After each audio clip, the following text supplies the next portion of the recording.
leads to minimized peel loss, and for better peeling and continuous flow of water in the drum helps to keep away the waste from the drainage pipe.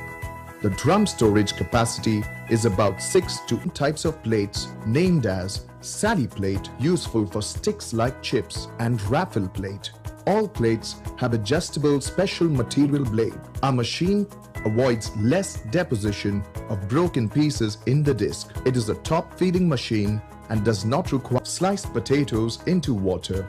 The excess surface water is removed in the dryer machine, which is a centrifugal system and removes approximately 30% to 40% of the water, enabling the potato to fry properly.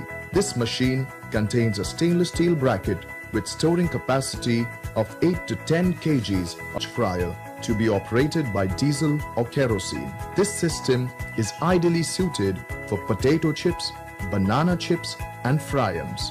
This system is available in different sizes depending upon the production type. Chips flavoring machine with stainless steel container used for adding various spices